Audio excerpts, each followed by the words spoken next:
જય શ્રી કૃષ્ણ. જેમ મેં તમને આગળ પ્રોમિસ કર્યું હતું કે ઇન્ડિયા વીક્સ વિશે હું તમને શોર્ટ વિડીયો બનાવીને સમજાવીશ. મારા એ પ્રોમિસમાં આજે હું એક નવો વિડીયો લઈને આવી રહ્યો છું, જે આજનું જ એક્ઝામ્પલ છે.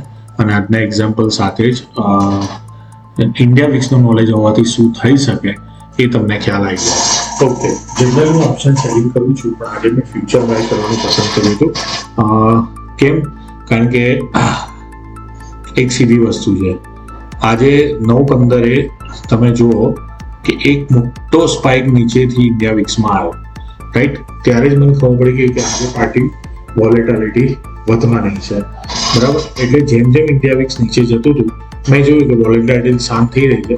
હવે જનરલી વોલેટિલિટી વધવાનું અને વોલેટિલિટી શાંતનો શું મતલબ છે? વોલેટિલિટી શાંતનો મતલબ કે તમારા જે સ્વિંગ છે ને, જે પ્રોપર સ્વિંગ છે ને, મેન્ટેન થાય. આ જો આ એક સ્વિંગ થયો, આ એક સ્વિંગ થયો, એ પ્રોપર મેન્ટેન થાય, બરાબર?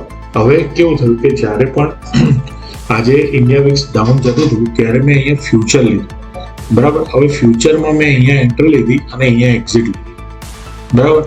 હવે આટલી એન્ટ્રી અને આટલી જ એક્ઝિટમાં મને 2500 રૂપિયાનો એક લોટ પર ફાયદો થઈ ગયો, બરાબર? પછી ફરી અને સ્વિંગ બનાવી મને થયું ફરી એન્ટ્રી કરી લો.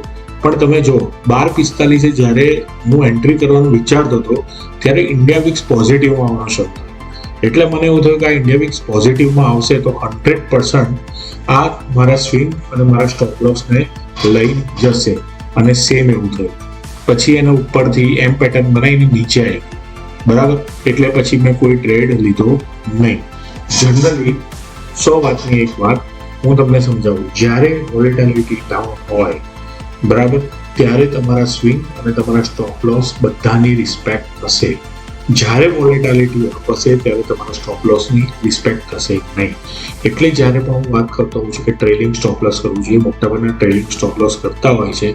અને તમે મોટાભાગના જે વિડીયો જોતા હશો એની અંદર તમે સાંભળતા હશો કે સારું મારો જ સ્ટોપ લોસ હિટ કરીને પાછું ઉપર જતું રહ્યું, કારણ કે એ લોકો પાસે ઇન્ડિયા વીક્સનું નોલેજ હોતું નથી. એની જ જગ્યાએ જો એ લોકોએ ટાર્ગેટ રાખ્યો તો ટાર્ગેટે હિટ કરીને પાછો આવી જાત. ઇન શોર્ટ, વોલેટિલિટી વધારે હોય અને આપણે જે ડાયરેક્શન વિચારી હોય એ ડાયરેક્શનમાં ટાર્ગેટ મૂકો. वोलेटिलिटी ઓછી હોય ત્યારે स्टॉप लॉस મૂકો.